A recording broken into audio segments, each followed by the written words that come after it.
আজকে ওয়াকাফের উপরে হাত দিয়েছে, আপনারা শুনেছেন তো নাকি? কথা বলুন একটু। ওয়াকাফ মনে রাখবেন, আজ থেকে 10 বছর কম বেশি ধরে আমি বলছি ওয়াকাফ বাঁচাও, ওয়াকাফ বাঁচাও। ওয়াকাফ আন্দোলন 10 বছর কম বেশি ধরে আমি করছি বাংলার অলিতে গলিতে। পুরাতন ভিডিও আমার সব পাবেন আপনাদের এই ডানকুনিতে। বিশাল জনসভা করেছিলাম ওয়াকাফ বাঁচাও, এভাবে চিল্লাচ্ছি। যা তৎকালীন সময় বহুত আলেম উলামা পীরজাদা সমাজের অনেক গণ্যমান্য লোক আমাকে ছোট বড় কথা বলেছিল, গালিগালাজ করেছিল, আমার সাথে মিশতে মানুষকে নিষেধ করেছিল, আমার ডাকে কেউ সাড়া দিলে তাদেরকে মেরেছিল, তাদের উপরে জুলুম করেছিল। কিন্তু আমার ভালোবাসার মানুষরা সব কিছুকে ওভারটেক করে দীর্ঘ 10 বছর ধরে আজকের দিন পর্যন্ত লক্ষ লক্ষ যুব সমাজ, বাপ মা ভাই বোন আমার পাশে এখনো দাঁড়িয়ে আছে। তাদেরও বক্তব্য একটাই, আল্লাহর ঘর বাঁচাও, মসজিদ বাঁচাও, কবরস্থান বাঁচাও, ঈদগাহ বাঁচাও, খানকা বাঁচাও। এক কথায় ইসলামের একটা পাঠ হলো ওয়াকাফ। যেমন আমাদের শরীরে হাত আছে, পা আছে, চোখ আছে, কান আছে, তা ইসলামের একটা অঙ্গ হলো ওয়াকাফ। এই ওয়াকাফকে বাঁচাও। সেদিন থেকে আমরা চিৎকার আসছি, আজও চিৎকার দিচ্ছি আলহামদুলিল্লাহ। কিন্তু দুঃখের বিষয়, আজকে যেভাবে সবাই তেরে ফুড়ে নেমেছে, আমি কারণ আমাকে ঘৃণা করছি না, কিন্তু সবাই যদি 10 বছর আগে থেকে তেরে ফুড়ে নামতো, আমার মনে হয় না কেন্দ্রের এই ফ্যাসিস্ট জালিম সরকার এই বিলটা করার সাহসিকতাটা দেখাতো। সাহস তখন হয় যখন একটা জায়গা দীর্ঘদিন পড়ে থাকে, যে যা খুশি দখল করছে, যে যা খুশি ভোগ করছে, যে যা খুশি ইউজ করছে, তখনই তো সাহস হয় যে সবাই যখন করছে, জায়গার মালিক কিছু বলছে না, তার মানে বেওয়ারিশ, ওর কেউ নেই মনে হয়, চল আমি বা কেন নেব না একটু। ঠিক তো নাকি? 70 বছর ধরে কম বেশি সবাই ওয়াকাফ ছেড়েছে। আমি যদি আমার রাজ্যের কথা বলি, আমার রাজ্যে 75 থেকে 80-85 হাজার বিঘে, শুনছেন, আজকের দিন পর্যন্ত রাজ্য সরকারের আমলা চামচারা সব চুরি করে ঝেড়ে খাচ্ছে। কথাটা কি ব্যথা লাগে?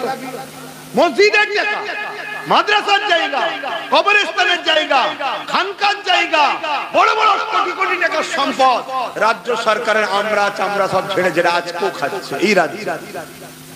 তাহলে 10 বছর আগে থেকে চিৎকার দিচ্ছে, আসো বন্ধুরা, সংগঠিত হও, ঐক্য হও। তোমরা যদি বুলেটের গুলিকে ভয় করো, আমি সামনে আছি, কমসে কম বিরোধী করো না, সাথ দাও। সাথ দেয়নি বন্ধু, বিরোধী করেছে, ছেলেগুলোকে ট্যাগ করে মেরেছে, কেস দিয়েছে, কি করতে বাদ দিয়েছে আমার ভালোবাসার যুবকগুলোকে। আহলে সুন্নাত ওয়াল জামাতের ছেলেদের উপরে কম জুলুম করেছে। কিন্তু আলহামদুলিল্লাহ, আল্লাহ শুকরিয়া আদায় করি, আজও পর্যন্ত সেই ছেলেরা মজবুত হয়ে এখনো দাঁড়িয়ে আছে। ভাইজান আপনি যা বলবেন তাই বলুন না আলহামদুলিল্লাহ। আজ এত মার খেয়ে কাল যদি বলি চলো, কাল যদি বলি চলো, কয়েক লক্ষ জীবনের বিনিময়ে তোমার সম্পদ তুমি ফিরে পাবে, আমার ঈমান বলছে কয়েক লক্ষ যুবক আমার একটা উংলি ইশারাতে কালকেই রাস্তায় নেবে, জীবন মরণের বাজি লাগিয়ে নেবে যাবে ইনশাআল্লাহ, আমার বিশ্বাস। আপনাদের কি মনে হয় হবে না? আমার বিশ্বাস ইনশাআল্লাহ এখানেও হয়তো আছে, কিছু না হলো 2-5টা ছেলে এই গ্রামও হয়তো সেরকম পাগল আছে। কিন্তু আজ আমরা কোথায় ফাঁসলাম? কেন্দ্র সরকার দেখছে সবাই মিলে খাচ্ছে, মুসলমানরা তো কিছু বলছে না, তা চ আমি টোটাল গাছ সমেত বুড়া সমেত তুলে নিয়ে চক খেয়ে নি। মানে বড় ডাকাত তো সবাই রয়ে বসে খায়, একদম বুড়া সমেত তুলতে গেছে। কথা বুঝছেন না? বোঝেন না? আইন করে পুরো নিতে গেছে, ব্যাস কথা বুঝে আসছে? তো এই ওয়াকাফ কালা কানুন বাতিলের জন্য আমাদেরকে অবশ্যই এর বিরুদ্ধে সংগ্রাম করা, লড়াই করা, গণতান্ত্রিক প্রক্রিয়ায় আন্দোলন করা, এটা আমাদের প্রত্যেক মুমিন মুসলমানের ঈমানি দায়িত্ব আছে না নাই? জোরে বলুন, আছে না নাই? আছে। কিন্তু দুঃখের বিষয়, এই লড়াইটা করবেন যে এখানেও 2 নম্বরই চলছে। দুঃখ কোথায় বলি, এখানে আজকের দিনে তো 2 নম্বরই চলছে। কিরকম 2 নম্বরই? আমি শুধু ইশারাতে বলছি, খুলে বলবো আর কিছুদিন পর থেকে। ইশারায় শুধু বলছি, আছি আমরা এখন চুলোর উপরে, কড়ার উপরে আছি। কোথায়? কড়ার উপরে। বিপদে আছি না নাই? কিন্তু এই টাইমেও প্ল্যান চলছে কড়া থেকে তুলে ডাইরেক্ট চুলোয় ফেলে যাচ্ছি করে যায়। এর পিছনেও মুনাফিক মুসলমানের হাত আছে। মনে রাখবেন, সেই দিন উম্মতে মুহাম্মাদির জাগা দরকার ছিল যেদিন সুপ্রিম কোর্ট থেকে আস্থার উপরে বাবরি মসজিদের বিরুদ্ধে রায়টা এসেছিল। সেদিন উম্মতে মুহাম্মাদির বুঝে নেওয়া দরকার ছিল এ দেশে যে আমরা সবাই মিলে স্বাধীন করেছি সবটাই ঠিকই, কিন্তু এ দেশ সংবিধান অনুযায়ী আর চলছে না। কথা মাথায় ঢুকছে? দেখেন না, 2টো ছেলে, ছোট্ট ছোট্ট 2টো ছেলে, তোমার পিছনে দেখেন, 2টো ছোট্ট ছোট্ট ছেলে, তো চোখগুলো নষ্ট হয়ে যাবে।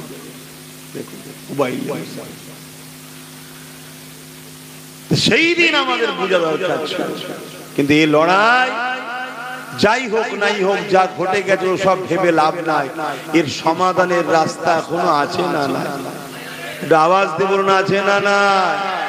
কিন্তু এখন যে জায়গায় দাঁড়িয়ে আছি, আবেগে করলে হবে না।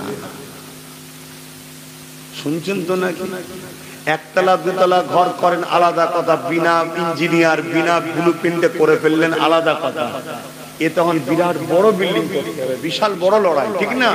এজন্য আগে আমাদেরকে বসতে হবে, বসে ব্লুপ্রিন্ট করতে হবে। ভালো ভালো ইঞ্জিনিয়ার যারা বোঝে, ইঞ্জিনিয়ার বলতে কি বুঝছেন তো নাকি? এই সম্বন্ধে বোঝে, ইমানদার মুসলমান, ইমানদার নেতা, তাদেরকে নিয়ে বসে ইঞ্জিনিয়ারিং প্ল্যান তৈরি করে তারপরে আমাদেরকে কিন্তু ঝাঁপাতে হবে, টুক টুক টুক টুক করে আগাতে হবে। আর এটা সর্বপ্রথম সমাজকে বুঝাতে হবে ওয়াকাফ কালা কানুনটা শুধু মুসলমানদের বিরুদ্ধে নয়, ওয়াকাফ কালা কানুনটা হলো সংবিধানকে মিটিয়ে দিবার আইন। সংবিধান কি শুধু মুসলমানদের? সংবিধান তো হিন্দু দলিল সবার। তাহলে সমস্ত ধর্মের মানুষকে বুঝাতে হবে কেন্দ্র সরকার সংবিধানের বিরুদ্ধে হাত দিয়েছে, সংবিধানকে মিটাচ্ছে। এ বুঝানো দরকার আছে না না? সবাইকে বুঝাও, না বুঝিয়ে হই হই করে ফেললে তারা বলবে কি হলো রে। আর এই সুযোগে কেন্দ্র সরকার তার চর ছেড়ে দেবে, ছেড়ে দিয়ে কি বলবে, দেখো মুসলমানরা সব দখল করে নিচ্ছে, দেখো আমাদেরকে না সাথ দিলে তোমাদের আরো বিপদ আছে। ওরা ওদের যে লক্ষ্য সেই গরমে রুটিটা সেঁকে নেবে। কথা মাথায় ঢুকছে? হিকমতের সাথে কাজ করতে হবে। এখন আসুন এই ওয়াকাফ কি ইসলামের বিষয় কি জিনিসটা একটু আলোচনা করা যায়। আল্লাহ নবী নূর নবী দয়ার নবী হাবিবুল্লাহ জনাবে মুহাম্মদ রাসূলুল্লাহ সাল্লাল্লাহু আলাইহি ওয়াসাল্লামকে একদিন হযরতে ফারুক আযম রাদিয়াল্লাহু তাআলা আন হুজুর বললেন, হুজুর আমার একটা বড় সম্পদ আছে, ওই সম্পদটাকে আমি আল্লাহর খুশির জন্য গরিব অসহায় দুঃখী মুসলমান ও ইসলামের জন্য দান করতে চাই, কিভাবে করব? আল্লাহ নবী বললেন, ওটা ওয়াকফে লিল্লাহ, আল্লাহর জন্য তুমি বাইতুল মালে দান করে দাও। জোরে বলুন সুবহানাল্লাহ। এই যে আল্লাহর রাস্তে মৌখিক দিয়ে দিয়া এই সিস্টেম আমার দেশের আজকের দিন পর্যন্ত সুপ্রিম কোর্টের আইন অনুযায়ী জায়েজ চলবে এখনো পর্যন্ত। ঠিক সেই সিস্টেমে হাজার হাজার বছর ধরে এই ওয়াকফ প্রপার্টি আমার দেশে যুগ যুগ ধরে আমাদের পূর্বপুরুষ যারা অর্থশালী ছিল আল্লাহর খুশির জন্য মসজিদে, মাদ্রাসা, কবরস্থান, ঈদগাহ, গরিব উম্মতের পড়াশোনার জন্য দান করে গেছে, যার সম্পদ পুরো ভারত জুড়ে 28 লক্ষ বিঘে সম্পদ, কম বেশি 28 লক্ষ বিঘে সম্পদ। ভাবতে পারছেন এই 28 লক্ষ বিঘে সম্পদ, এই সম্পদ আমাদের পুরো দেশ জুড়ে আছে। এই সম্পদের উপরে কেন্দ্র সরকারের নজর পড়েছে। কেন? দেখেছে মুসলমানদের গার্জেন নেই। গার্জেন বোঝেন তো না? আমাদের হয়ে বলার কেউ নেই। যাকে গার্জেন মনে করলাম সে তো বলছে দিল্লি চলে যাও। আমাদের হয়ে বলার কেউ আছে? এইটাকে এই সুযোগে নাও, এই নজর পড়েছে। তবে মনে রাখবেন এইভাবে ইসলামের বিরুদ্ধে যুগে যুগে জালিম অত্যাচারীরা লেগেছে, কিন্তু মনে রাখবেন যারা যখনই লেগেছে আমার আল্লাহ পাক জালিম অত্যাচারীদের হাত থেকে আল্লাহ পাক ইসলামকে হিফাজত করেছে। যুগে যুগে সর্বশেষ ফায়সালা বিজয় কিন্তু ইসলামেরই হয়েছে।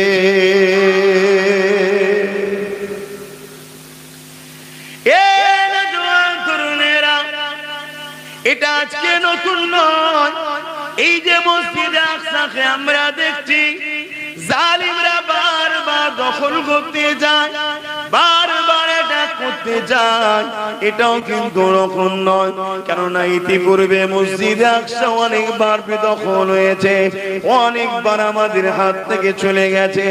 এই আমাদের হাত থেকে চলে যাবার পিছনে কারণ হিসাবে দোষী কিন্তু আমরাই ছিলাম। কেননা আমরা দিন থেকে সরে গিয়েছিলাম, আমরা গাফিল হয়ে গিয়েছিলাম, আমরা শুনে গিয়ে আনন্দে জড়িয়ে গিয়েছিলাম। আল্লাহ পাক জালিম শাসক বসিয়ে আমাদেরকে হত্যা করে, জুলুম করে, আমাদেরকে জালিম শাসক দ্বারা শাস্তি দিয়ে আমাদের হাত থেকে মসজিদে আকসাকে বারবার তাদের দ্বারা কেড়ে নিয়েছে। কিন্তু আবার যখন আমরা নিজেদের ভুলকে বুঝতে পেরে পরিবর্তন হয়ে তওবা করে আল্লাহ মুখী হয়ে গেছে, তখনই আল্লাহ ইমানদার লিডার পাঠিয়ে তার হাতের বরকতে আবার আমাদেরকে মসজিদে আকসা ফিরিয়ে বিজয় দিয়েছে। আরো জোরে বলুন সুবহান। ইতিহাস গাওয়া এই মসজিদে আকসা অনেকবার আমাদের হাত থেকে ফসকেছে। আমি সংক্ষেপে বলছি, হযরত ওমর ফারুক হুজুর একবার উদ্ধার করে, আবার তখন ফসকে গেছে। তারপরে হযরত সালাউদ্দিন আইবি তিনি এই মসজিদে আকসাকে উদ্ধার করেছেন। আর মনে রাখবেন যতবার জালিমরা আমাদের উপরে জুলুম করেছে, আমাদের সংখ্যা যখন বেশি ছিল তখন আমরা বিজয় পাইনি, সংখ্যা যখন আমাদের কম হয়েছে তখনই কিন্তু আমরা বিজয় হয়েছি। জোরে বলুন সুবহানাল্লাহ। আমার আওয়াজ বুঝতে পারছেন তো আপনারা? হ্যাঁ, কেন চিটেওয়ালা ধান যেমন আমাদের কোনো কাজে লাগে না, এই চিটেওয়ালা মুসলমান যতদিন ছিল ততদিন আল্লাহ তাদের দ্বারা ফায়দা। এসব চিটে উড়ে যাবার পর সলিডটা যখন এসেছে তার হাতের বরকতে আল্লাহ বিজয় দিয়েছে। আমি যদি একটুখানি ফিরে যাই আমার রাসূলুল্লাহর দিকে, আমার নবী পাক মক্কায় আগমন করলো। মক্কার আবু জুরুদ মাসাইবারা আমার নবী পাককে মক্কা জমিন থেকে এ নাজওয়ান তুমি আব্বারা, যেটা আজকে আমার দেশও করতে চাইছে এনআরসি করে তাড়িয়ে দেবে, আবু জুরুদ মাসাইবা আমার রাসূলুল্লাহর উপরে জুলুম করে নবী পাককে তাড়িয়ে দিবার পরিকল্পনা করলো। নবী পাককে শহীদ করে দিবার পরিকল্পনা করলো। আমার আল্লাহ হুকুম দিয়ে দিলে, এ আমার হাবিব, আপনি মাতৃভূমি ছেড়ে দিয়ে ইয়াসরিব মদিনার জমিনে চলে যান। আমার রাসূলুল্লাহ ইয়াসরিবে চলে গেল। নবী যাওয়ার পরে মদিনা শরীফ হয়ে গেল। এ যুবকেরা, তরুণীরা, বাপেরা, আল্লাহ নবী বছরে বছরে যখনই হজের সময় হয় মাতৃভূমির টানে মক্কার দিকে এগিয়ে আসে কাবা শরীফকে তওয়াফ করবে বলে, কিন্তু জালিম অত্যাচারী শাসক আবু জেহেল আমার রাসূলকে ঢুকতে দেয় না।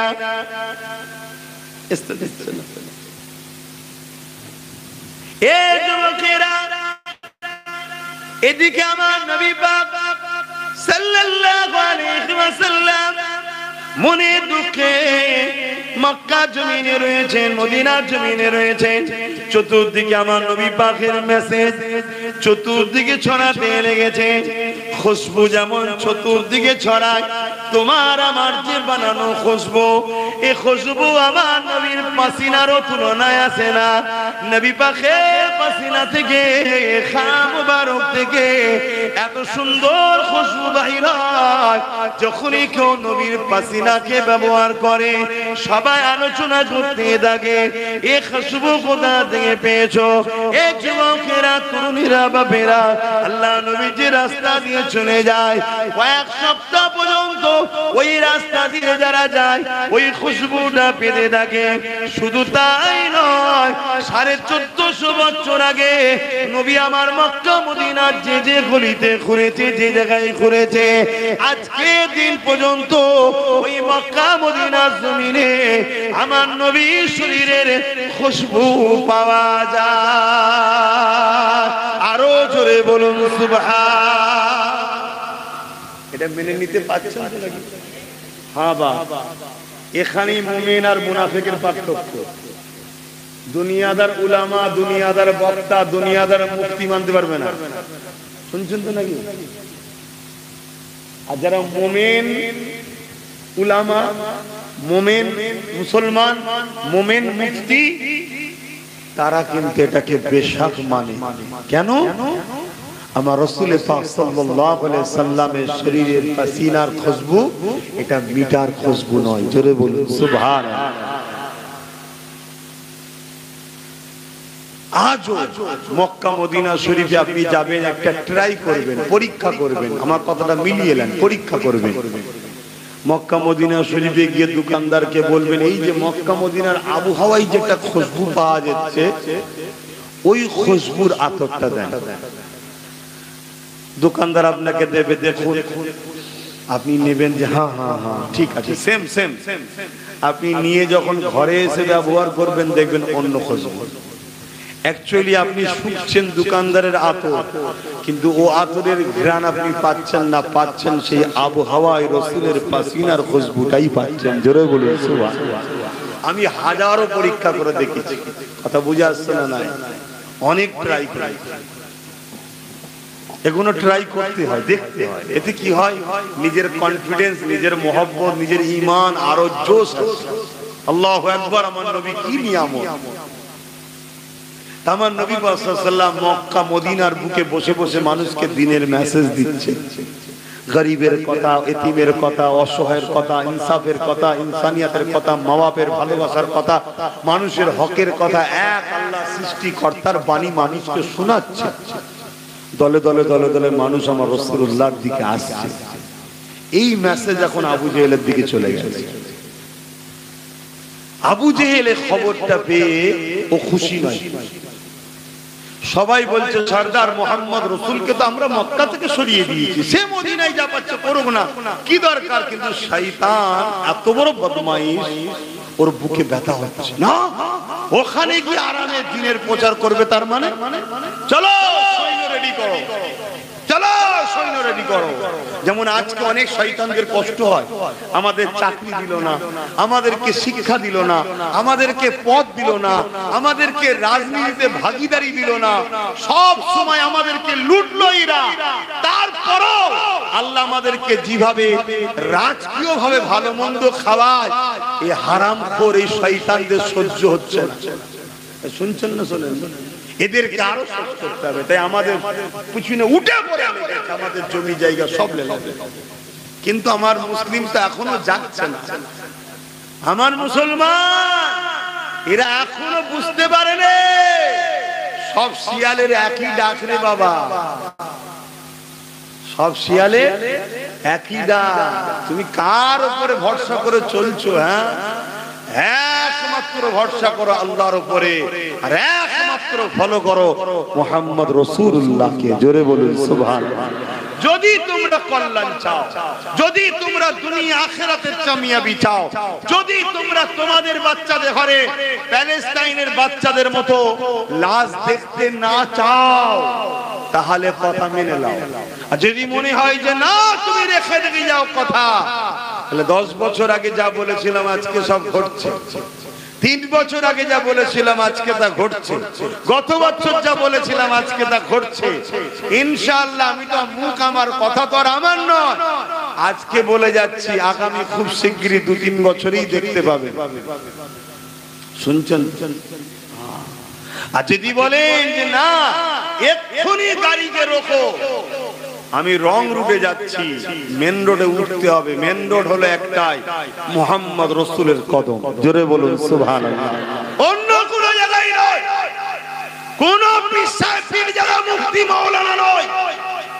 পীরজাদা মুফতি মাওলানাকে আমরা সম্মান করব যদি পীরজাদা মুফতি মাওলানা আমাদেরকে রাসূলের কদম দেখায়, তবে সম্মান করব।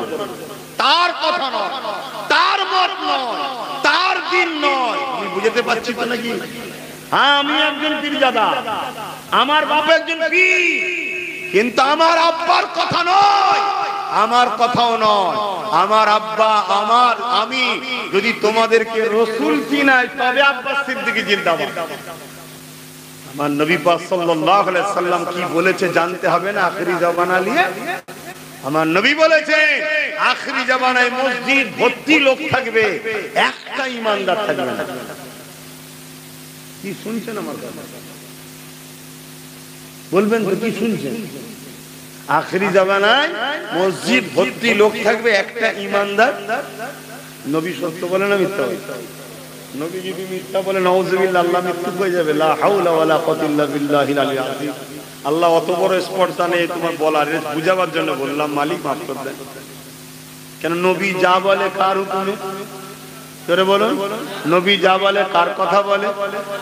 নবী পাক সাল্লাল্লাহু আলাইহি সাল্লাম বলছেন আখিরি জামানায় মসজিদ ভর্তি লোক থাকবে, একটা ঈমানদার থাকবে না। খারাপ লাগেন না একটা কথা বলবো? কেন আমার বাপ বয়সী লোক আছে, কিন্তু উদাহরণটা তো বুঝাতে পারে।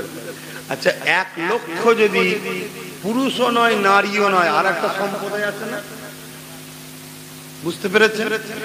1 লক্ষ যদি জোগাড় করা হয়, আর 1 লক্ষর থেকে চেষ্টা করে একটা সন্তান হওয়া সম্ভব? 1 কোটি যদি জোগাড় করা হয়, কিছু বুঝতে পারছেন আমার কথা? অথবা 250 কোটি হোক আর 300 কোটি হোক, ঈমানদার যদি না থাকে তাদের দ্বারা কখনো বিজয় আসবে না, তাদের দ্বারা ওয়াকফ রক্ষা হবে না, তাদের দ্বারা মসজিদ মাদ্রাসা কবরের স্থান অধিকার পাবে না, তাদের দ্বারা কখনো এতিম বিধবা গরিব ইনসাফ ইনসানিয়ত পেতে পারে না। আরে ঈমানদার দরকার, ঈমানদার। ঈমানটা কি সেটাই তো বুঝলাম না। শুনছেন তো নাকি? হ্যাঁ, মন দিয়ে শুনুন। ঈমান কি শুনুন? ঈমান হলো হুজুরের মহব্বত ও আদবের নাম। জোরে বলুন সুবহানাল্লাহ। আরো জোরে বলুন। নামাজ আছে, রোজা আছে, দাড়ি আছে, টুপি আছে, হজ আছে, কোরআন আছে, মুফতি মাওলানা, আলেম, পাগড়ি, টুপি, জুব্বা, হযরত, আল্লামা, শাইখ, আরে কত দেখবেন সব রয়েছে। হাজারো নয়, লাখো লাখো আছে। সব এক জায়গায় হয়েও কিচ্ছু লাভ নেই যদি ঈমান না থাকে। আমার কথা নিতে পাচ্ছেন তো নাকি? আমাদের মেন্টালিটিতে হয়ে গেছে সংখ্যা বেড়ে গেলে জিতে যাব, অস্ত্র থাকলে জিতে যাব, পয়সা থাকলে জিতে যাব, বোম বন্দুক থাকলে জিতে যাব, ইতিহাস বলছে এটা অন্য ক্ষেত্রে হতে পারে। ইসলাম যতবার বিজয় হয়েছে সংখ্যা দিয়ে নয়, বোম দিয়ে নয়, বন্দুক দিয়ে নয়, অস্ত্র দিয়ে নয়, তীর ধনুক দিয়ে নয়, ইসলাম যতবার জিতেছে সিনার পাওয়ার দিয়ে জিতেছে। জোরে বলুন সুবহানাল্লাহ। অর্থাৎ আল্লাহর রহমতে জিতেছে। কিসে বলো? আল্লাহর রহমত। এটা তোমরা সবাই মানি নাকি? আল্লাহর রহমতে জিতেছে। আল্লাহর রহমতটা কি বলুন, বলুন আল্লাহর রহমতটা কি? ওমা আরসালনাকা ইল্লা রাহমাতাল লিল আলামিন, সূরা আম্বিয়া। আল্লাহ বলছে আমার রহমত হলো দোনো জাহানের জন্য রহমত, মুহাম্মদ সাল্লাল্লাহু আলাইহি ওয়াসাল্লাম। জোরে বলুন সুবহানাল্লাহ। অর্থাৎ কামিয়াবি রাসূল ছাড়া হতে পারে না, বিজয় রাসূল ছাড়া হতে পারে না, সুখের সংসার রাসূল ছাড়া হতে পারে না, উত্তম ব্যবসা রাসূল ছাড়া হতে পারে না, উত্তম বাবা রাসূল ছাড়া হতে পারে না, উত্তম স্বামী রাসূল ছাড়া হতে পারে না, উত্তম রাষ্ট্রপ্রধান নবী ছাড়া হতে পারে না, উত্তম আদর্শওয়ালা মানুষ রাসূল ছাড়া হতে পারে না। অর্থাৎ নবীকে মডেল বানাও। রাসূল যে আখলাক দেখিয়েছে, যে আদর্শ দেখিয়েছে, যে প্ল্যান দেখিয়েছে, যে পরিকল্পনা দেখিয়েছে, তোমার বাস্তব জীবনে আসো। তোমার ধর্মনীতিতে মডেল হবে রাসূল, তোমার সমাজনীতিতে মডেল হবে রাসূল, তোমার অর্থনীতিতে মডেল হবে রাসূল, তোমার সংসার নীতিতে মডেল হবে রাসূল, তোমার সম্প্রীতি নীতিতে মডেল হবে রাসূল, তোমার মানববন্ধন নীতিতে মডেল হবে রাসূল, তোমার রাষ্ট্রনীতিতে মডেল হবে রাসূল, তুমি রাজনীতি করবে মডেল হবে রাসূল। আমরা এখন মডেল বানিয়েছি দুনিয়ার মিথ্যুক, কাজ্জাব, চোর, চিটিংবাজ, ধোঁকাবাজ, প্রতারককে আমরা সব মডেল বানিয়েছি। তারা আমাদের ঘরে ঠকাবে না? আমরা ঠকবো না? ঠকবো না? কথা বলছে না তো? আমার বড় কষ্ট হচ্ছে বাপ ভেতরটায়, বলতে পারছি না অনেক কথা, তবে এতটুকু টাচ দিয়ে যাচ্ছি যে এখনো এই মুসলিম উম্মতের যারা মাথায় বসে আছে এদের কি এখনো ঘুম ভাঙেনি? এখনো কি এরা বলবে না যে শক্তিতে ওরা আইন করেছে ওই শক্তি আমাদেরও দরকার? এই কথা বুঝছেন না? বলেন না, এরা এখনো বলবে না? হ্যাঁ, এরা এখনো ভাড়া খেলবে, এরা এখনো বড় খেলবে, এরা এখনো দালালি করবে। অ্যাকচুয়ালি নিজের মাঠ না থাকলে যা হয়, চল বড় খেলি, ভাড়া খেলি। আমার কথা বুঝছেন তো না বুঝেন না? কি অসুবিধা হচ্ছে নাকি? তাহলে বলুন, প্লেন দুটো মহব্বতের কথা বলে দিয়ে চলে যাই, তারপরে যার খবর সে জবাব দেবে। যদি নিতে চান বলুন, বলি, আর নয় বেকার মহব্বতের দুটো কথা বলে চলে যায়। সব ভালো, সব ভালো, সব ভালো, কি সব ভালো, সব ভালো, পদে মুড়ি এক করে দাও বলছে না? নবী বলছে সব ভালো নয়, একটা ভালো। আমরা বলছি সব ভালো, কাটটা লেবে। তাহলে এই প্যান্ট শার্ট পরা, দাড়ি চাটা, এ যুবক কি বোঝে? এরা তো আমাদের কি ফলো করে?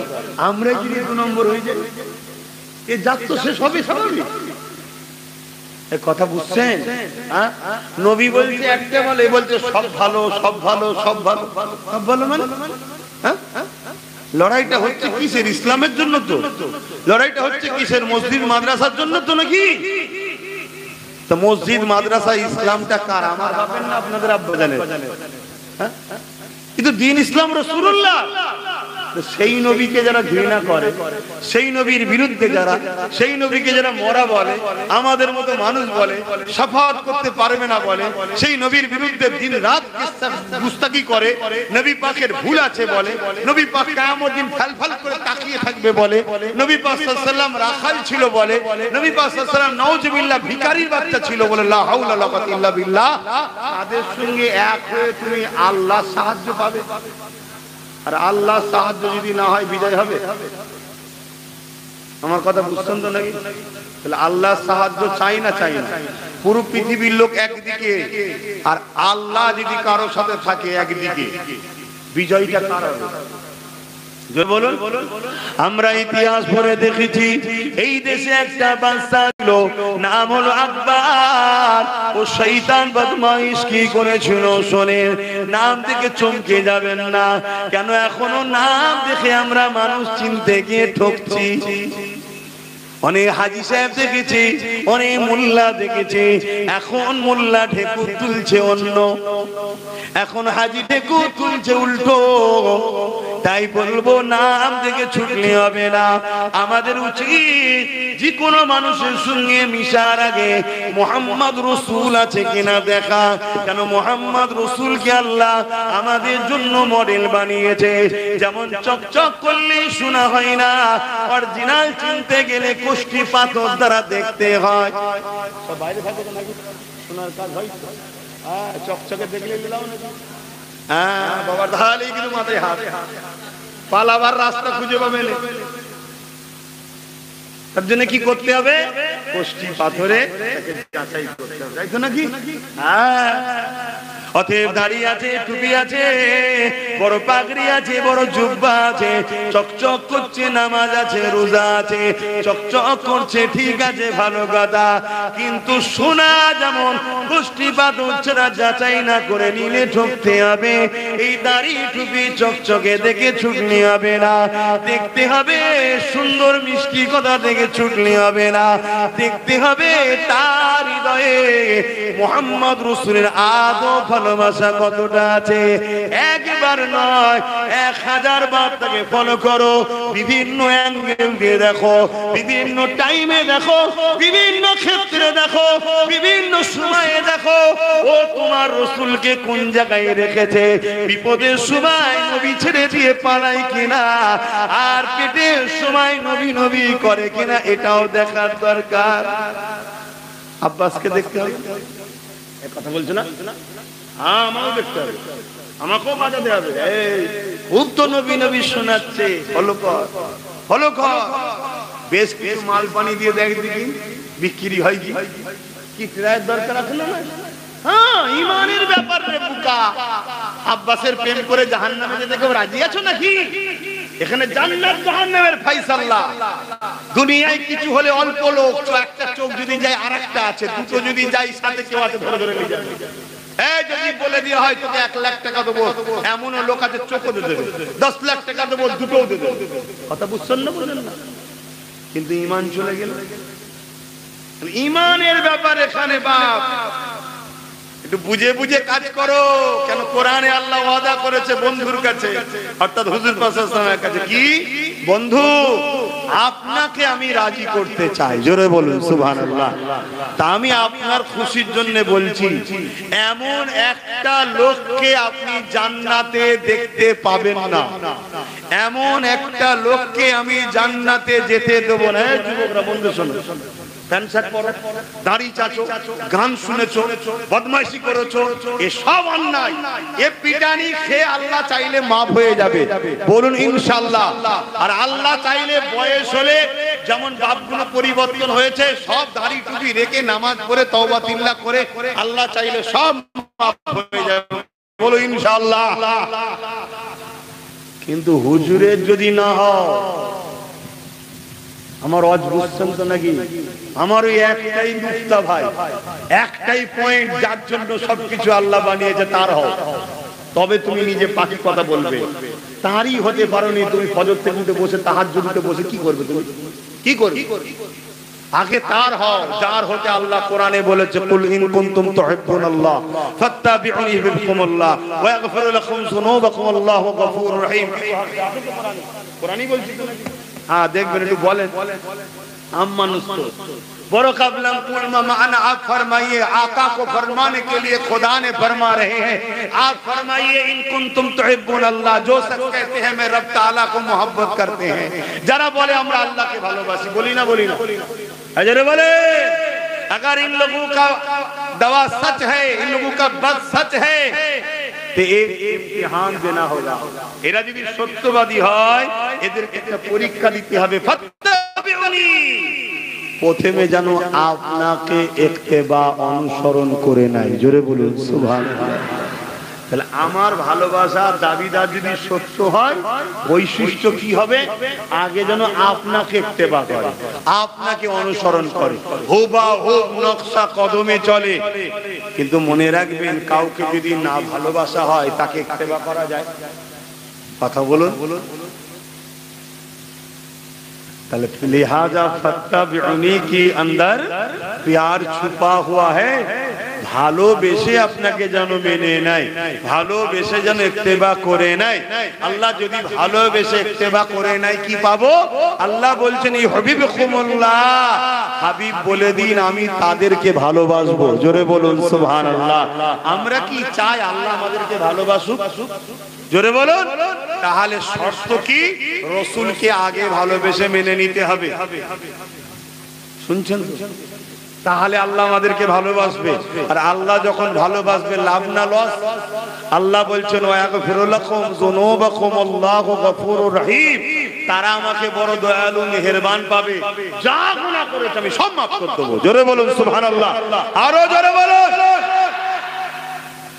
আল্লাহ নবী বলেছেন, আমার সাহাবাদের পিছনের কথা বলুনি, তাই বলতে চাই না, বুঝাবার জন্য বলেছি। জাহিলিয়াত যুগে এমনও মানুষ ছিল মেয়েকে জেলতে পুঁতে দিয়েছে, কিন্তু নবীকে যেই প্রেম করে মেনে নিয়েছে আল্লাহ তারও গুনাহ মাফ করে দিয়েছে। জোরে বলুন সুবহানাল্লাহ। আমাদের ছেলেরা না একটু সিনেমা দেখেছে, একটু না এদিক ওদিক পার্কে ফার্কে চলে গেছে, কথা বুঝছেন না? বোঝেন না? কিন্তু এরা যদি ফিরে এসে হুজুরের মহব্বত রাখে, এদেরকে আল্লাহ পরিবর্তন করতে পারে না? জোরে বল। এমন পরিবর্তন করে দেবে, হয়তো জগৎ বিখ্যাত আল্লাহর ওলিও হয়ে যেতে পারে। জোরে বলুন সুবহানাল্লাহ। হালকা বয়সে ভুল হওয়া লোক পরবর্তীতে ওলি হয়েছে না? হয় না? আমি হুজুরের নাম লিখছি, হুজুর যেন মনে দুঃখ না লাই। হযরতে বিশার হাফি নাম শুনেছেন? হালকা বয়সে কি করেছিল? জন্ম বয়সে ভুল রাস্তায় গিয়েছিলেন। একদিন আল্লাহ তাকে এমন পরিবর্তন করলো, এত বড় আল্লাহর ওলি, তিনার মাজারে যারা যাবে কিয়ামতের দিন হুজুর বলছে তাকে সাথে করলে জান্নাতে যাব। জোরে বলুন সুবহানাল্লাহ। আল্লাহর ওলিরা ফালতু বকে না, তাদেরকে আল্লাহ সেই পাওয়ার দেয়। তোর কাছে যে আসবে মহব্বতের সাথে তোকে ভালোবেসে, আমি তোর সাথে জান্নাত দেবো, যা। হয়তো চেয়েছে হুজুর, কথা বুঝে আসছে না? আল্লাহ যদি দেয় আমরা কি আন্দোলন করবো নাকি? সামান্য ছুঁচো মার্কা নেতাদের বিরুদ্ধে আন্দোলন করতে পারছেন না, যিনি খোদ দোনো জাহানের সৃষ্টিকর্তা, কথা বলবেন ওখানে? হ্যাঁ হ্যাঁ, হযরতে হাবিবে আজমি নাম শুনেন? কত বড় সমাজে তিনি একটা খারাপ কাজের দিকে ছিলেন। হ্যাঁ, একটা সময় হাসান বসরি হুজুরের হাতে হাত দিয়ে তওবা করলেন, জগৎ বিখ্যাত ওলি হয়ে গেল। জোরে বলুন সুবহানাল্লাহ। আল্লাহ চাইলে আমাদের যুবকগুলোকে পরিবর্তন করতে পারে না? কিন্তু পরিবর্তনের প্রথম ধাপটা কি, শুরুটা কি? বৃহৎ মহব্বত, বেপনা প্যার করা হুজুরকে। বাপ হোক মা হোক কোনো কথা নেই, হুজুরের বিরুদ্ধে কথা হলেই সংগ্রাম হবে। এই ঈমান থাকা দরকার, এই জজবা থাকা দরকার, এই আকীদা থাকা দরকার। তবে তো তোমাকে আল্লাহ পাক হুজুরের মহব্বতের খাতিরে নামাজি বানাবে, রোজাদার বানাবে, হাজী বানাবে, জাকিরিন বানাবে। কোন নামাজি? সিদ্দিক আকবরের নামাজ, আব্দুল্লাহ ইবনে উবায়ের নামাজ নয়। জানেন তো নাকি দুটো নামাজ ছিল? জানেন তো? কোন কাজ করব বলেন না, সব জায়গায় তো ঘা, কত মলম লাগাবো। এবার শুনেছেন না শোনেননি? হ্যাঁ, নামাজ তো দুই ধরনের হয়, জানেন তো নাকি? এই কারবালার মাঠে ইমাম হোসাইন পাক নামাজ পড়েছে, আর এজিদ বাহিনী নামাজ পড়েছে, এক নাকি? এই জোরে বলেন না গো। আজকে আমাদের সমাজে দুটো নামাজ আছে, দুটো আজান আছে, দুটো মসজিদ আছে, দুটো দাঁড়িয়ে টুপি, দুটো রোজা, দুটো মুসলমান আছে না? না। আর যদি মুনাফিক মুসলমানের পিছনে দাঁড়িয়ে যদি বলো ওয়াকাফ বিল মানছি না, মানছি না, মুনাফিক মুসলমান টেবিলের তলা থেকে মোটা অঙ্কের মারলে তোকে বিয়ে করতে হবে। তুই বুঝতেই পারবি না, হঠাৎ করে দেখবি কি ব্যাপার, আমার গলে গলে দড়ি হচ্ছে কেন? ভাই দড়ি কিসের? কিনা হয়ে গেছে। শুনছেন তো নাকি?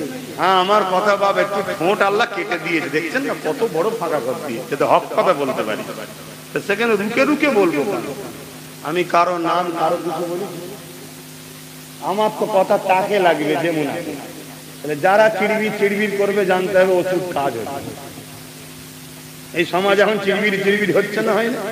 হ্যাঁ, আমার বাড়ির একটা দুটো চিড়বির চিড়বির করছে, আমি কারো কিচ্ছু বলিনি, হঠাৎ করে কি লেগে গেছে। তো ঠিক আছে, একটু দাঁড়া। একটু দাঁড়ান, ওষুধ বেটা দেবো, চিন্তার কোনো কারণ। আমি আমার মাকেও চিনি না আমেনার লালের সামনে। আমেনার লালের প্রশ্ন যেখানে আসবে ওখানে বাপও কুরবান, মাও কুরবান, নিজেও কুরবান, পরিবারও কুরবান, বাচ্চাও কুরবান। আমেনার লাল আগে, জোরে বলুন সুবহানাল্লাহ। গুস্তাখে রাসূলদের শুনে মিশে পাকামু হচ্ছে। হ্যাঁ তো ভাইয়েরা আমার, আমি কোন কথা বলতে গিয়ে চলে গেলাম এদিকে, বলুন আমি কোন কথা বলতে গিয়ে এদিকে এলাম? সব ভুলে গেলাম। হ্যাঁ একটু বলবেন তো কোন কথা? হযরত আল্লাহ নবী, নূর নবী, দয়া নবীকে তুই কোথা থেকে এলি? তুই কোথা থেকে এলি? এখন পরে কোন তুই বসাচ্ছি? হলুদ জামার পিছনেরটা, কালো জামা, সাদা কালা, কতক্ষণ বসাচ্ছি? কতক্ষণ আগে এই এলি সামনে? ওই করতে এলি? কি যন্ত্রণা বলেন তো? এই যে কি একটা জিনিস বেরিয়েছে, খেয়ে দিয়ে কি হচ্ছে এটা? তোদের এখনো ভালো লাগছে? চারিদিকে তোদের মা বোন বেটি তোদের রেপ করছে, শুনতে পাসনি? এখনো ভালো লাগছে যে কবরে ওখানে মাইয়া বিয়েতে গেলে বলছে কোরআন হবে না, এ তোমাদের আর নেই, এই দাফন করা হবে না, তোমাদের আর নেই। জানেন খবর পান? কেন এরকম বদনাম করে? কি জ্বালাতন! দরুদ শরীফ আল্লাহুম্মা সাল্লি আলা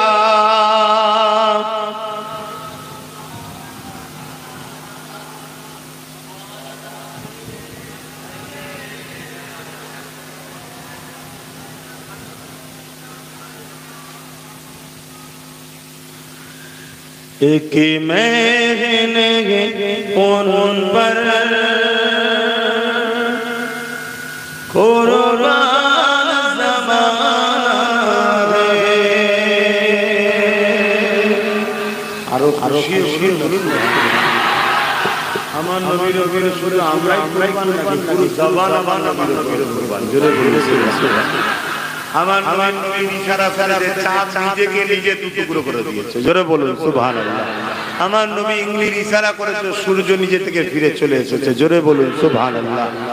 অবশ্য মনে রাখবেন নবী যা ঘটাচ্ছে সবকিছুর মূল ক্ষমতার মালিক হলেন আল্লাহ, জোরে বলুন সুবহানাল্লাহ। না হয় কিন্তু আবার ঈমান চলে যাবে, কথা মাথায় থাকবে। সবকিছুর উৎস হলো আল্লাহ থেকে, কিন্তু আমার আগুনে আল্লাহ পাওয়ার দেয়নি, নবীর আগুনে দিয়ে। কেন? আমি নবীর মতো নই তাই দেয়। কথা মাথায় ঢুকছে? আমার নবী পাক সাল্লাল্লাহু আলাইহি ওয়াসাল্লামের কাছে হরিণ এসে কেঁদেছে, হুজুর আমাকে একটু ছেড়ে দেন না, আমার বাচ্চা আছে, দুধ পান করিয়ে আসবো। জানেন তো নাকি? হ্যাঁ, একদল মুনাফিক বেরিয়েছে, বক্তা, বড় বড় স্কলার, শয়তান, ফেসবুক টিভিতে বক্তব্য দিচ্ছে, বলছে কোনো বানানো কাহিনী। শুনছেন তো নাকি? আমার তো সন্দেহ হচ্ছে তুই নিজেই হালালি প্রমাণ করতে পারবি না। কথা শুনছেন তো নাকি? একটা দুটো নয়, বড় বড় উপযুক্ত ইমামদের 12টা কিতাবের মধ্যেই ককিয়া আছে, জোরে বলুন সুবহানাল্লাহ। আজকে আমার নবীকে কিভাবে ছোট করতে চাইছে। সবার লক্ষ্য একটা, মুহাম্মদ রাসূল থেকে সরিয়ে দাও। কেন? মুহাম্মদ রাসূল হলো সিনার পাওয়ার, জোরে বলুন সুবহানাল্লাহ। যতদিন হুজুর আছে জাতির কাছে, ততদিন কুল কায়ে পৃথিবীতে যত সুপার পাওয়ার হোক এদেরকে মেটানো সম্ভব নয়, জোরে বলুন সুবহানাল্লাহ। এটা জেহেনের মধ্যে রেখে দেন, এটা জেহেনের মধ্যে রেখে দেন। কিভাবে 100 বছর ধরে প্যালেস্টাইনকে মারছে বলেন? বাচ্চা থেকে শুরু করে, মা থেকে শুরু করে, বেটি থেকে শুরু করে, এখন আবার কি একটা 90 না কি মেরেছে, পুরো বাড়ি টাড়ি সব ধোঁয়া হয়ে যাচ্ছে, কিচ্ছু নাই। এত মারার পর মিটাতে খুব শিগগিরই খবর পাবেন ইনশাআল্লাহ। খুব বেশি দিন না, আপনারা হয়তো আল্লাহ হায়াত দিলে খবর দেবেন, প্যালেস্টাইন বিজয় হয়েছে, পৃথিবীর মানচিত্র থেকে ইসরায়েল মুছে যাচ্ছে। বলুন সুবহানাল্লাহ, বলুন ইনশাআল্লাহ, বলুন আল্লাহু আকবার। কেন? জুলুমের সাথে আল্লাহ নেই, জালিমের সাথে আল্লাহ নেই, এটা মাথায় রেখে দেন। যদি জালিম আব্বাস সিদ্দিকও হয়, আব্বাসের সাথে আল্লাহ থাকবে না। আর জালিম যদি আপনিও হন, আপনার সাথে আল্লাহ থাকবে না, এটা মাথায় রাখবেন। কেন আল্লাহ মজলুমের সাথে থাকে। সে যদি অমুসলিম হয়, এখানেও বলে যাচ্ছে অমুসলিম, অমুসলিম যদি হয় তার সাথেও আল্লাহ থাকবে, কিন্তু জালিমের সাথে আল্লাহ থাকবে না। এখন আপনার মাথায় ঢুকতে পারে সে তো অমুসলিম, অমুসলিম তো কি হয়েছে, সৃষ্টি তো আল্লাহরই। শুনছেন না শুনেন না?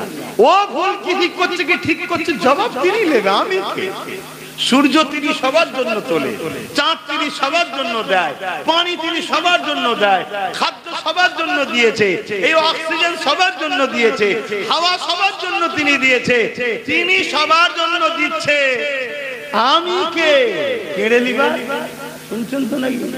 হ্যাঁ, এতটুকু মাথায় রাখতে হবে। ধর্ম ও উৎসবের ব্যাপারে আমরা বা নিজের জীবন চলার ব্যাপারে আমরা মুহাম্মদ রাসূলকে মানি। তুমি কাকে মানো তোমার ব্যাপার, আমি তোমার মত মানতে পারবো না, কিন্তু তুমি বিপদে পড়লে তোমার পাশে আছি, তোমার সঙ্গে আমি ঝগড়াও করতে যাব না। আমার কথা বুঝতে পারছেন তো নাকি? আখলাক তৈরি করে, কিন্তু আবার বেশি আবার এই শুনতে শুনতে আবার এরকম হয়ে যাবে।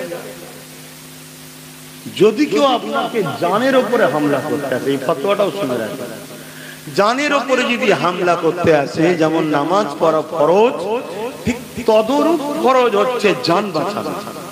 শুনছেন? হ্যাঁ, আপনি নামাজে দাঁড়িয়েছেন, একটা সাপ আসছে, আপনি যদি মনে করেন না আমি নামাজটা পড়ি, সাপ, ওই অবস্থায় আপনাকে নামাজ ছেড়ে দেওয়ার হুকুম আছে শরিয়াতে। আগে সাপটাকে সরান, কেন জান বাঁচাতে আপনাকে ফরজ করা হয়েছে।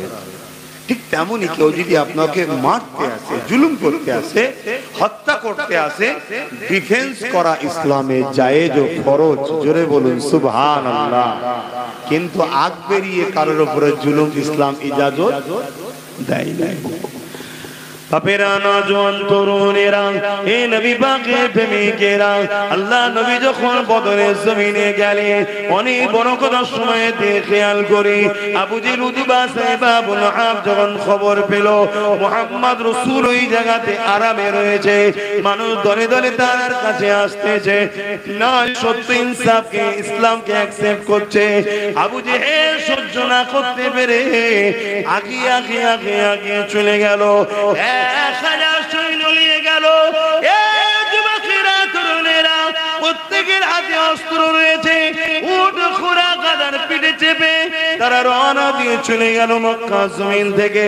আমার নবী পাকের কানে খবর চলে এলো, আল্লাহ নবী মাত্র 313 জনকে নিয়ে আলোচনায় বসে গেল। বাবারা, আমি রাসূলুল্লাহ তোমাদের পক্ষ থেকে প্রতিনিধি পাঠাচ্ছি, বাবা একজন তোমরা আগিয়ে চলে যাও, আবু জেহেলকে গিয়ে বলো কি দরকার ঝগড়া করার, লড়াই করা, মুহাম্মদ রাসূল তো মক্কা থেকে ইয়াসরিফে চলে এসেছে, তোমাদের কাছে তো তিনি যায়নি, তোমরা তোমাদের মতো থাকো। এই কথা যখনই মেসেজটা গেল, আবু জেহেল বলল না না না না, আমাদের সঙ্গে লড়াই করতে হবে, আমরা কোনোভাবেই ছাড়বো না। এ যুবকেরা, তরুণেরা, বাপেরা, এই কথা কিন্তু সমাজে শোনানো বন্ধ হয়ে গেছে। শুনছেন তো? এই কথা আলোচনা সমাজে শোনানো বন্ধ হয়ে গেছে। এটাও একটা প্ল্যান, উম্মতকে সব শোনাওনি, উম্মত যদি সব শুনে জোশ এসে যাবে, জোশ।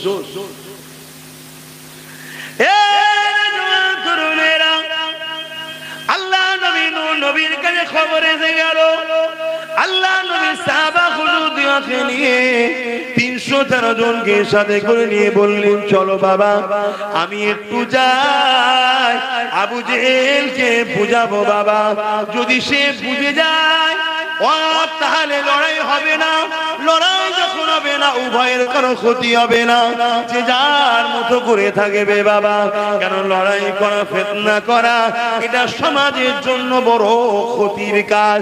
কোন জায়গায় যখন একটা দাঙ্গা হয়ে যায়, ওই জায়গায় শুধু মুসলমানের ক্ষতি হয় তা নয়, ওই জায়গায় নিরীহ নিরীহ সর্বধর্মের মানুষের ক্ষতি হয়ে যায়, ওই জায়গায় সমাজের ক্ষতি হয়ে যায়, ওই রাষ্ট্রের বদলাম হয়, ওই এলাকার বদলাম হয়, ওই এলাকায় মানুষ যেতে চায় না।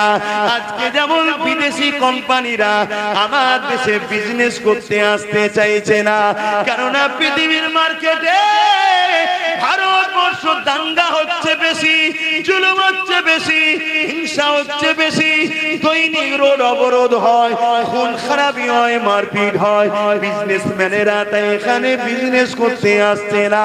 তাই মোদির আমলে 50 কোটি মুসলমান নয়, সর্বধর্মের মানুষ আরো বেশি গরিব হয়ে গেছে। শুনছেন তো নাকি? তাহলে মুসলমানদের শুধু ক্ষতি করছে নাকি? পুরো দেশের ক্ষতি করছে না, করেন? এটা সবাইকে বুঝাতে হবে, সবাই মিলে লাগতে হবে। সবাই মিলে না লাগালে এ তো চাইছে শুধু মোল্লারা আমার বিরোধী করুক, শুধু মোল্লা যদি আমার বিরোধী করে আমার প্লাস পয়েন্ট, ওর উপকার হবে। কিন্তু বোঝে না, আমার কম তো বোঝে না, আমার কম মনে করে শক্তি থাকলে শুধু হয় না রে বাপ, সাপ যা পাই তাই জড়াই। এখন তরোয়ালকে জড়িয়ে ধরেছে, কি হবে?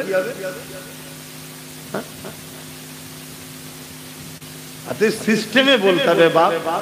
আমি একটা মৌলানা মানুষ, যা কম বেশি জানি, আমি একটা কিছু বললাম, আমার বিরুদ্ধে যদি বলে ও ভুল বলেছে, একটা কোনো মুফতি মৌলানা বললে সমাজ এটা গ্রহণযোগ্য হয়, আমমানুষ বললে মানবে? কথা বলে। ঠিক তেমনই রাজ পাওয়ারকে কাটতে গেলে রাজ পাওয়ার দরকার, মুফতির ফতোয়া কাটতে গেলে মুফতি দরকার, লোহা কাটতে গেলে লোহা দরকার। এটা কেন বোঝেন না আপনারা? পাগলামি করলে হবে না।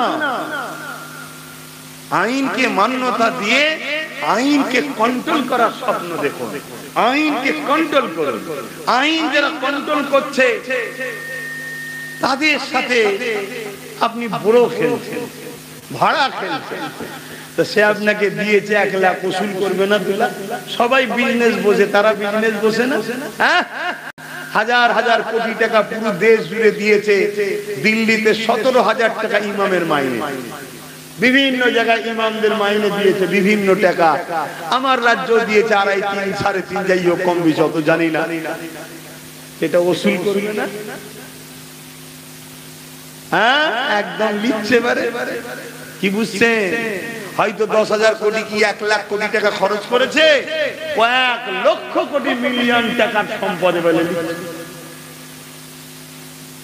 শুধু খেলে হয় না, বুঝে বুঝে খাও, আর না হয় সব জায়গা দিয়ে ওই খাবার বেরিয়ে যাবে। বুঝতে পারছো তো নাকি? হ্যাঁ, যা তা খেয়ে ফেললে হয় না, সব জায়গা থেকে খাবার বেরিয়ে যাবে। নাক দোবড়াবে, মুখ দোবড়াবে, বমি করে, আরো অনেক জায়গাতে বেরিয়ে যাবে। কিছু বুঝতে পারছো তো নাকি? আচ্ছা, বুঝে বুঝে খেতে হয়, না অসুবিধা হয়। আল্লাহর নবী 313 জনকে নিয়ে যাচ্ছে, খালি পায়ে, খালি হাতে, তালি দিয়া জামা, পেটগুলো ঢুকা, গরিব মানুষ তারা, মদিনার মানুষ। আবার ঘর ছেড়ে মুহাজিরিনরা এসেছেন, সাহাবা হুজুররা, আর ওইদিকে তরোয়াল নিয়ে পুরো যুদ্ধের সাজো সাজো অবস্থাতে এসেছে। আল্লাহর নবী তাদেরকে যে বলছে, আবু জেহেল, হে উতবা, আমি মুহাম্মদ রাসূল তো তোমাদের সঙ্গে লড়াই করিনি, ফিতনা করিনি, তোমরা কেন আগ বেরিয়ে এসে আমাদের উপরে জুলুম করছো? ফিরে যাও তোমরা, তোমাদের মক্কায় তোমরা থাকো, আমরা মদিনায় আছি। মদিনার মানুষ আমাকে অ্যাকসেপ্ট করেছে, তারা আমাকে রেখেছে। আবু জেহেল দেখছে মাত্র 313 জন খালি হাতে। মন দিয়ে শুনবেন কথাগুলো, 313 জন খালি হাতে, আমার 1000। এই সুযোগ হাতছাড়া করা, বলুন, যাবে না।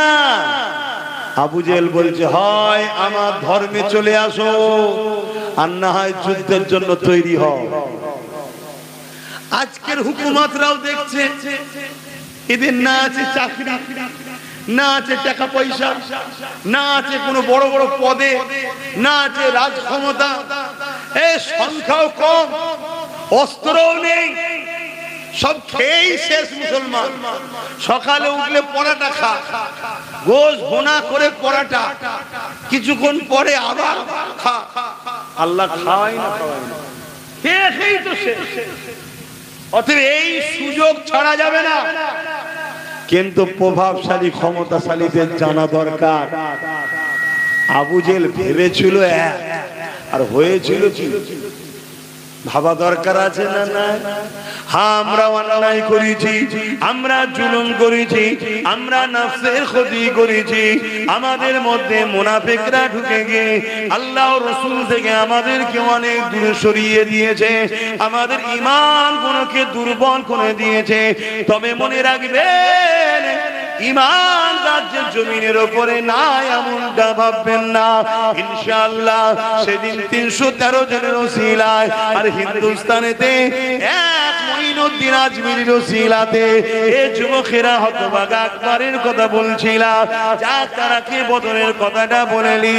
আল্লাহ নবী নূর নবী সাহাবাদিগকে বললেন, এ বাবা সাহাবারা কাতার দাও বাবা, ওরা যখন আমাদের উপরে হামলাই করতে যায়, ওরা যখন লড়াই করতে যায়, মদিনাতে ওদেরকে প্রবেশ করতে দেওয়া যাবে না, কেন ওরা বড় জালিম, মা বেটিদের উপরও জুলুম করবে, পুরো বয়স্কদের কেউ ছাড়বে না, মদিনাকে পুড়িয়ে ছারখার করে দেবে। তাই বাবারা এদেরকে ডিফেন্স করতে হবে, রুখতে হবে বাবা। সাহাবা হুজুররা বলতে লাগলে, ইয়া রাসূলুল্লাহ হাবিবাল্লাহ, ওদের হাতে অস্ত্র রয়েছে, বল্লম রয়েছে, তীর রয়েছে, আমাদের হাতে তো কিছু না। ইয়া রাসূলুল্লাহ, আমরা কি দিয়ে লড়াই করব? আল্লাহ নবী বললেন, বাবারা চারিদিকে দেখো বাবা, যা পাও বিসমিল্লাহ বলে তোলো। মক্কা মদিনা হলো খেজুর গাছের এলাকা, শুকনো শুকনো খেজুরের ডাল গুলো সাহাবারা বিসমিল্লাহ বলে লাই, আর আবু জেহেল হাসে ঠাট্টা আর কি করে, কিন্তু এই শুকনো খেজুর গাছের ডাল দিয়ে 313 জন আল্লাহ পাকের মাহবুব বান্দারা তারা 1000 জালিমের বিরুদ্ধে দাঁড়িয়ে গেল। আমার আল্লাহ পাক এই 313 জনকে বিজয় দিয়ে দিলে। আরো জোরে বলুন সুবহান। সাহাবা হুজুররা বলছেন, খাজুরের ডাল নিয়ে যাচ্ছি, আর একজন ঘোড়ার পিঠে আমার দিকে তরোয়াল নিয়ে উঠে আসছে। ভাই এটা কি লড়াই ভাই? খালি পায়ে হাঁটছে, গরম পাথরের উপর দিয়ে খাজুরের ডাল নিয়ে যাচ্ছে, আর ওই দিক দিয়ে তরোয়াল নিয়ে ঘোড়ার পিঠে করে আসছে। আল্লাহকে ডাকছি, হুজুর যখন বলেছে বিজয়িত হবে, ঈমান সাহাবাদের ছিল, আমাদের তো দুর্বল, আমাদের মনে হয় পারবো। অনেকে বলে না যে আমরা কি করে কি করব, আমরা কি করে কি করব, সবই তো ওদের, সবই তো ওদের, বলেন না? দুটো কারণ হতে পারে, হয় ঈমান দুর্বল, আর নাই মুনাফিক সমাজকে দুর্বল করছে এইসব বলে বলে।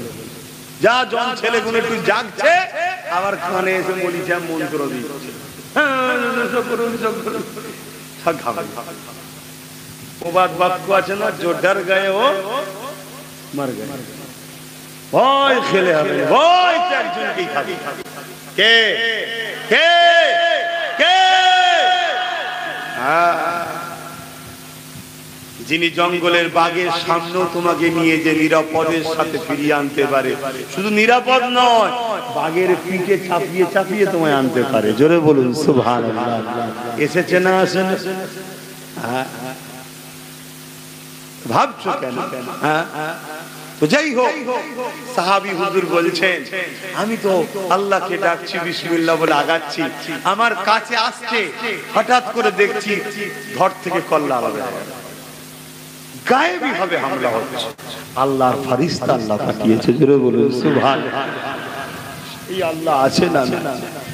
সেই আল্লাহ সাহায্য করো। চিন্তা করো, তোমার আমার কাজ হলো একটা, আল্লাহর হতে হবে, আর আল্লাহর হতে গেলে হুজুরের কাছে পৌঁছাতে হবে। হুজুরের কাজ ছাড়া আল্লাহ পাওয়া যায়? জোরে বলো। নবীর হতে হবে, নবী তোমাকে আল্লাহর বানাবে। এই ডিউটিটা নবীকে আল্লাহ স্পেশাল দিয়ে পাঠিয়েছে। আমি আমার দেশের একটা কথা বলতে গিয়ে চলে গিয়েছিলাম, হতভাগা আকবরের কথা বলছিলাম, তাই তো নাকি মনে পড়ছে তো? একটু বলে দিই, কেন সময় তো হু করে চলে যাবে। কে আছে আমার পরে? আচ্ছা ভাই এসছো তো?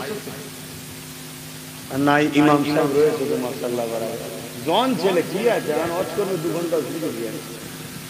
জন ছেলে ছোটন তো কারা ওয়াজ করবে? আমার বাপ চাচারা, তারা তো মুরব্বী মানুষ, শুধু আসবে আল্লাহুম্মা আমিন, আল্লাহ এদের উপর রহমত দেন। কি এতটুকু তো খুশি নয় আপনারা?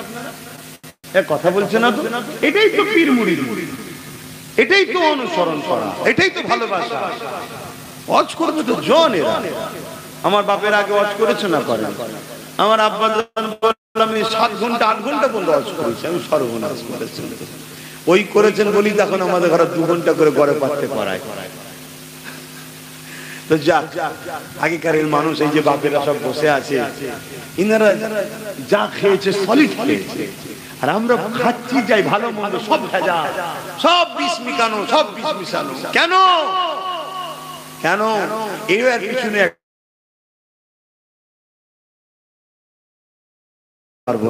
নামটা শুনতে কেমন কেমন লাগছে, আকবর, তাই তো নাকি?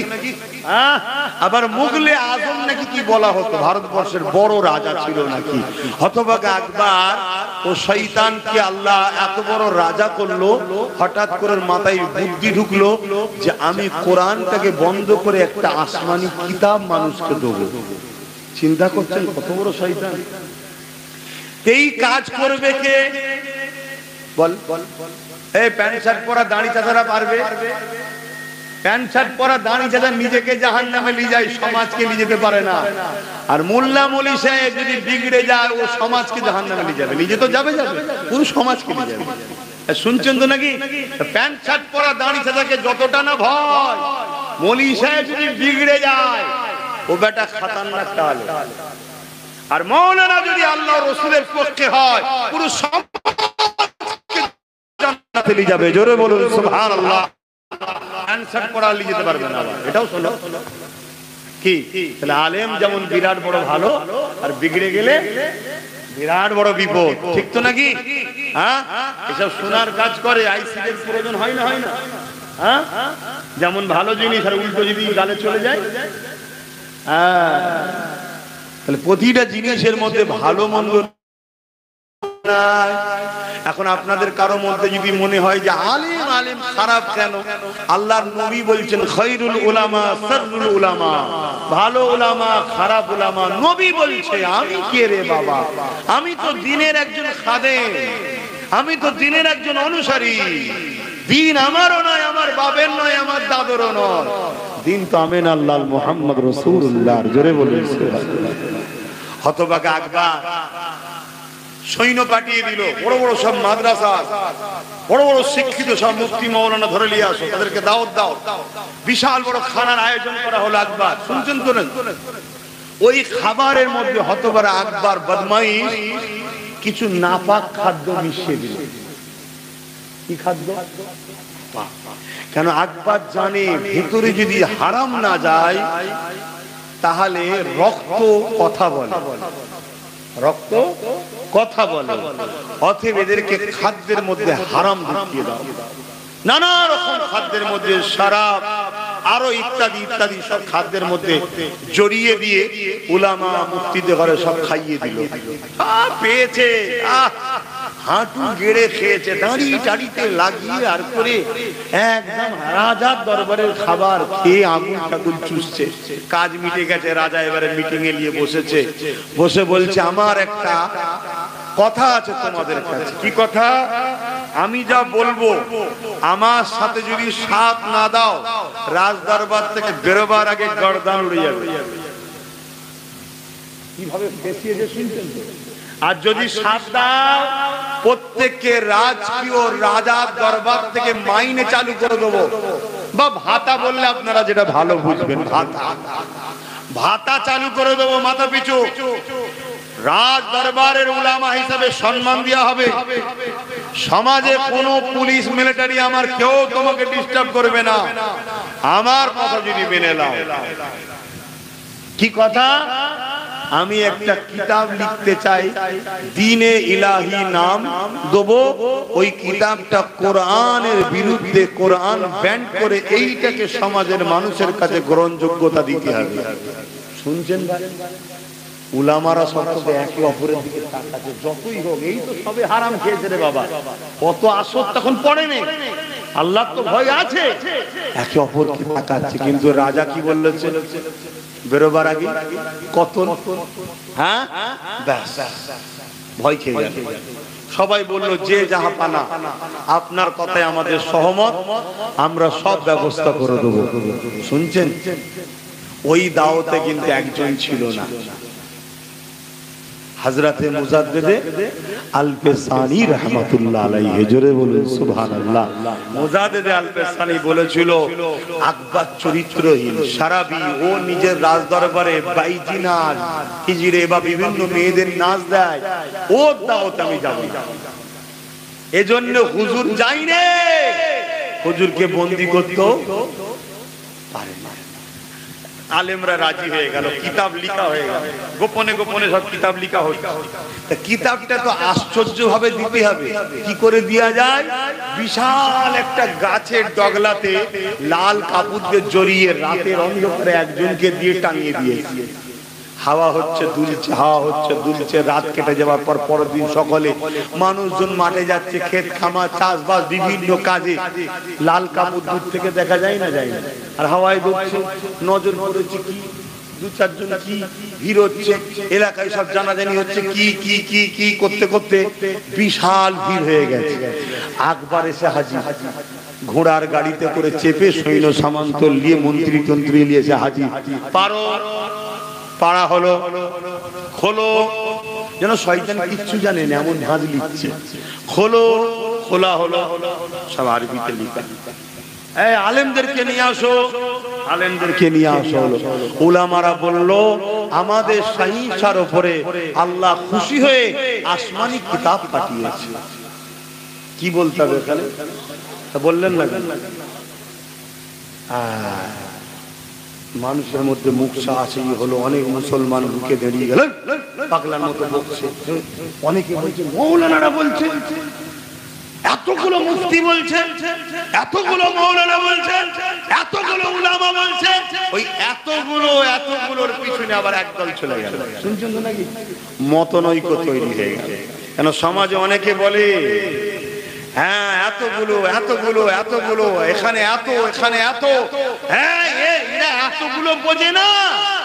যদি সংখ্যা বেশি হওয়াটাই যদি ঠিক হয়, আমি সংখ্যা বেশি হলে যে ভুলই হবে তাও বলছি না, কিন্তু সংখ্যা বেশিটাকে যদি ঠিক হিসেবে দলিল করে লিয়া হয়, তাহলে কারবালার ময়দানে ইমাম হোসাইন হুজুর ভুল ছিল বলতে হবে। বলুন না নাউজুবিল্লাহ। ইমাম হোসাইন হুজুর ভুল ছিলেন? কথা বলছো না তো কেন? এজিদের দিকে 22,000 ছিল, 22,000-এর মধ্যে 3,000 হাফেজে কোরআন, 3,000 মুফতি, 7,000 মাওলানা ছিল, সব মিলিয়ে 14,000 ছিল এজিদের দিকে। ইতিহাস শোনো, এজিদ কি হক ছিল? অতএব কোন দিকে কত সংখ্যা দেখলে হবে না, হক না হকের মাপকাঠি হলো মুহাম্মদ রাসূল। জোরে বলুন সুবহানাল্লাহ। এজন্য বারবার বলছি হুজুরকে ধরো, হুজুরকে ধরো, হুজুরকে ধরো, যদি তোমরা মুক্তি পেতে চাও। আর যদি না পেতে চাও আমি কি করতে পারি? ভাইরা আমার, পুরুষ সমাজে ছড়িয়ে গেল, দেশে ছড়িয়ে গেল, এই কথা মুজাদ্দিদ আল-পেসানি হুজুরের কানে উঠলো। মুজাদ্দিদ আল-পেসানি হুজুর তওবা করতে শুরু করলেন, মুরিদদেরকে প্রচার করতে লাগলেন, বাবারা এই আকবর ফিতনা ধ্বংস করছে আমাদের ঈমানকে। কেন? কোরআন হলো আখিরি আসমানি কিতাব, আর কোন আসমানি কিতাব আসবে না। জোরে বলুন সুবহানাল্লাহ। এভাবে মুজাদ্দিদ আল-পেসানি তার মুরিদদের ঘরে প্রচার করলো। প্রচার করতে করতে করতে করতে চারিদিকে অনেক আলেমদের সঙ্গে টক্কর হচ্ছে। কোন আলেম? আকবরের ওই দালালি খাওয়া ভাড়াটিয়া ভাতাওয়ালা আলেম। শুনছেন তো নাকি? আজকের দিনে এরকম ভাতাওয়ালা মৌলভী সাহেব আছে না? এই ভাতাওয়ালা আছে না? নাই? হ্যাঁ, তাদের সঙ্গেও বাপ টক্কর হবে, হকবাদীদের হবে, কিচ্ছু করার নেই, হবে। তো কি হয়েছে? আল্লাহর উপরে যদি ভরসা থাকে আর মুহাম্মদ সাল্লাল্লাহু আলাইহি সাল্লাম যদি আমাদের একমাত্র লক্ষ্য হয়, ও সব ভাবতে গেলে হবে না। এই টক্কর হতে হতে হতে একটা দিন এমন বিপদ হয়ে গেল, হতভাগা আকবর মুজাদ্দিদ আল-পেসানির সঙ্গে যুদ্ধের ঘোষণা দিলেন। চলো ময়দানে আসো। মুজাদ্দিদ আল-পেসানি সিজদায় পড়ে আল্লাহর কাছে কাঁদছে, আল্লাহ আমার দিকে যারা আছে সব দুর্বল মানুষ, গরিব মানুষ, অল্প মানুষ, আর আকবর সে রাজা, তার দিকে সব। আল্লাহ দিনকে আপনি বিজয় করার স্বার্থে, এটা মুজাদ্দিদ আল-পেসানির বিজয় নয়, দিনের বিজয় হবে, আপনি আমায় সাহায্য করেন। জোরে বলুন সুবহানাল্লাহ। ময়দানে গিয়ে হাজির হলো। মুজাদ্দিদ আল পেশানি দেখছেন বিশাল বাহিনী, একবারে বিশাল বাহিনী, মিলিটারি থেকে শুরু করে পুলিশ থেকে আর ওই সব সমাজের নামি দামি সব বক্তা মুলি সাহেব মুফতি পাগড়ি টাগড়ি আজকাল ফাজকাল লেগিয়ে একদম পুরো ফেরেশতা সেজে আকবরের পাশে শুনছেন, সব ভাড়াটিয়া হাজির হাজির। আমরাও সেদিন দেখলাম সেজে গুজে সব আজকের জালিমদের পাশে দাঁড়িয়ে আছে। জালিম বলছে দিল্লি যাও, একটা কারো মুখে কথা হলো না। আপনি কি কথা বলছেন? আপনি কি বলছেন? আপনি তো বলেছিলেন বিজেপি কে রুখতে আমায় সাপোর্ট করো, বিপদে পড়লে সাথ দেবো। আজকে দিল্লি যান মানে একটা কেউ বলেছে না ভাড়াটিয়া। হ্যাঁ, এই কথা শুনে ভাড়াটিয়া কোন আমার বিরুদ্ধে লাগবে আমিও জানি, কিন্তু ভাড়াটিয়া ভাড়াটিয়া তুমি দুনিয়ায় যা খুশি করতে পারো, মনে রেখে দিও কিয়ামতের দিন আল্লাহর সামনে জবাব দিতে হবে। তোমার একবার বলা দরকার ছিল না যে আপনি কি বলছেন, এটা আপনি কি বলছেন? এত বড় বিরোধী করা হলো, এর বিরুদ্ধে কোন উলামাদের মুখে কথা নেই। আমি একটা দুঃখ প্রকাশ করেছি, আমার বিরুদ্ধে আবার একদল লেগে গেছে, আছে না? না, হ্যাঁ, এই সব পরে বসে বলবো। দাঁড়ান, আগে আরো খুলাসা হোক মুনাফিক কোন, তারপর আপনাদেরকে জানাবো। অসুবিধা হচ্ছে আপনাদের, আমার বাপ আমার ভাইদের অসুবিধা হচ্ছে। নীতিতে মজবুত হন, যদি আব্বাস সিদ্দিকীকে ভালো লাগে মজবুত হন, আর নাই বাদ দেন। দিয়ে যেদিকে ভালো লাগে ভাড়াটিয়ালে থাকতে চান ভাড়া নিয়ে থাকেন, ভাড়াটা নিয়ে থাকেন। আর এই সব কথা বলি বলে অনেকে আমার সঙ্গে মিশতে চায় না, আমি থাকলে থাকতে চাই না। কি হয়েছে? কি হয়েছে? কোনো সমস্যা নেই। আমি আমার ভালোবাসার মানুষদের বলেছি যদি নীতিতে মজবুত হও তাহলে আমাকে নিয়ে চলো ভাই, আর না হয় যা ভালো লাগে করো।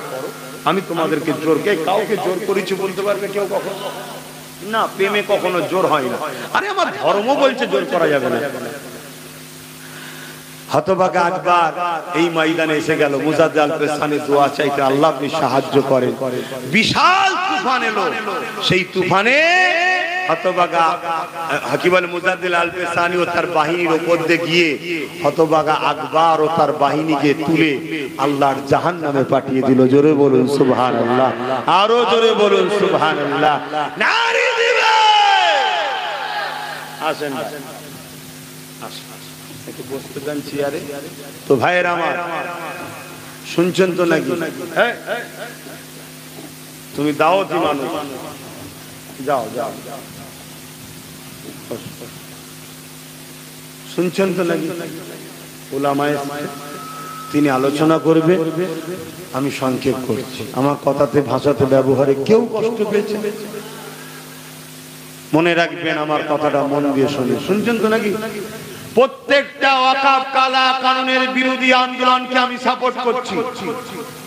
আমার ভালোবাসার লোকেরা শুনছেন, প্রত্যেকটা সে যেই করুক ওয়াকফ কালা কানুনের বিরুদ্ধে যারাই আন্দোলন করছে তাদেরকেই আমি সাপোর্ট করেছি, করছি, আগামীতেও করব। শুনছেন না শোনেননি? তবে একটা কথা মনে রাখবেন, যারা আন্দোলনের নামে মুসলিম উম্মাকে গুমরাহ বানাচ্ছে, সমাজ বিরোধী, সংবিধান বিরোধী, গণতন্ত্র বিরোধী ফিতনা ফাসাদ করছে, বা কেন্দ্রের বিরোধী নামে রাজ্যের দালালি করছে, তাদের সাথে কিন্তু আমি না। শুনছেন না শোনেন? হ্যাঁ, তাদের সাথে আমি না। কেননা ও যেমন ইসলামের দুশমন প্রকাশ্য, এ তেমন ইসলামের দুশমন কিন্তু বন্ধু সেজে মুনাফিক। শুনছেন না শোনেন? কষ্ট হচ্ছে, কষ্ট হচ্ছে।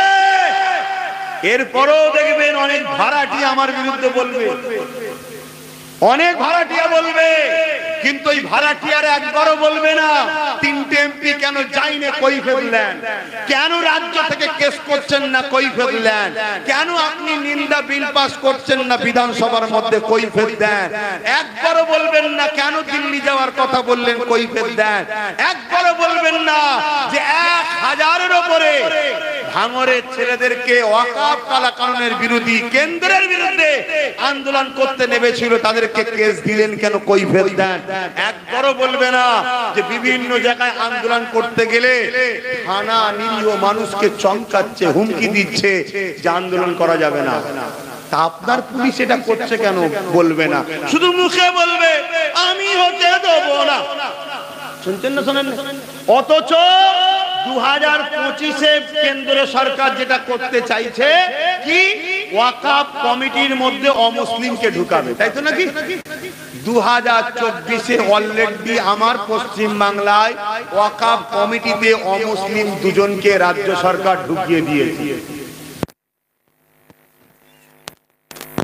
আমি তো বললে খারাপ, যে যা পারে বলুক গে যাক, যে যা পারে করুক গে যাক, আমার দেখার দরকার নাই। আমি আল্লাহ রসুলের জন্য বলছি, বলবো, আগামী তো যতদিন আল্লাহ বলাবেন।